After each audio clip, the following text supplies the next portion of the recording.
Hello and welcome to the Respond Customer Service webinar series happening the second Tuesday of every month. My name is Jeremy Johnson, a member of the TriTech marketing team, and I'm glad that you've taken time to join us here today. We do have a pre-recorded session this month, so I'm glad you're catching the recording here for us. A couple reminders of things going on in the billing world. We do have trainings coming up, a great chance to network with other people in the billing world and get to know the latest in the industry, and also to get some great training on the Respond billing product.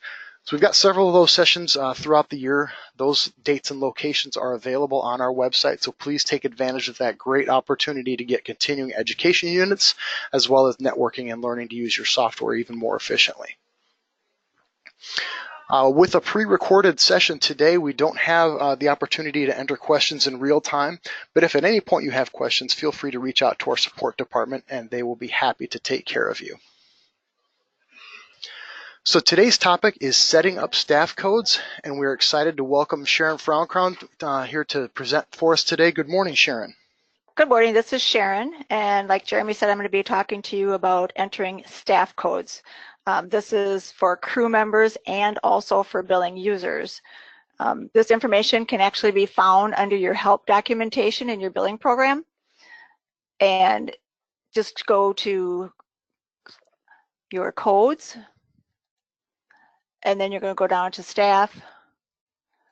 And then that just talks about the overview of entering staff codes and how to generally fill out the screens that you're going to want to have, okay?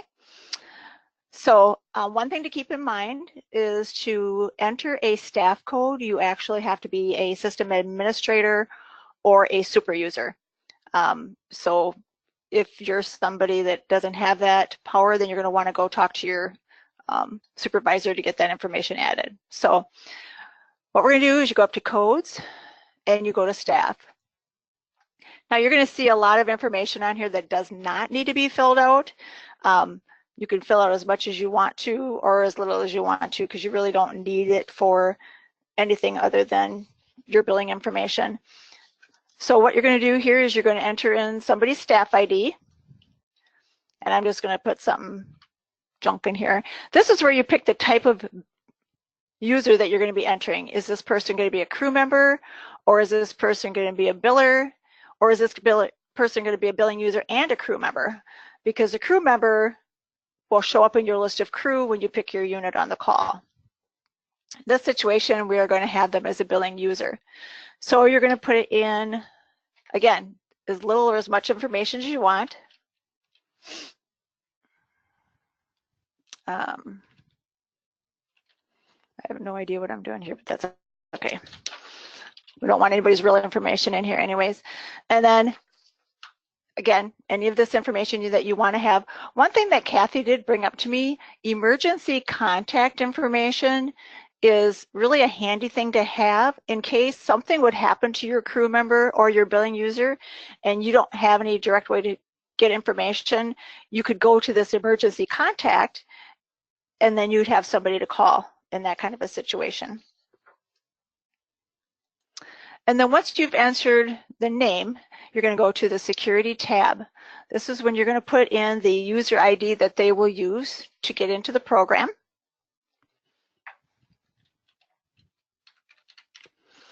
And then the password. When you set up a user, you're going to want to do this forced password change so that when they try to get back in again, it's going to force them to put in a new password. Okay, and then this is where you're going to add the profiles. So every billing user will have a profile. That profile is what access am I going to give them in billing? What do I want them to do? You can have multiple security profiles, or some people only have one. Depends if you want to limit them to what they can have. And then this is where you're saying, what directory do I want them to have rights to? Maybe you don't want them to have rights to all directories. Maybe you only want them to have rights to 3 directories. And if there's multiple directories, you can just hit your control key and it highlights those, and then you can just bring them over. And then click accept. Okay. And save. So now if I was that user and I wanted to log back in again,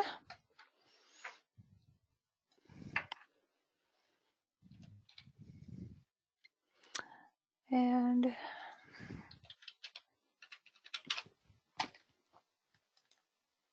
so my password's expired.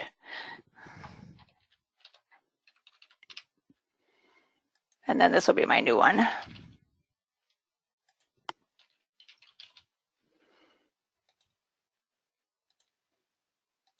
And then I can get in. So for CIRC, and that's basically all you really do on the staff codes. There's not a whole lot of information that you have to have. Again, if you want to use that though for keep track of your staff's information, crew information, things like that, that's a good place to do it. When we were talking about security profiles, that's under utilities and security profiles. I'm not going to go into that because that is something that would be another recorded class later on. So that's all there is for staff codes. I hope you guys have a great day. Thanks for tuning in.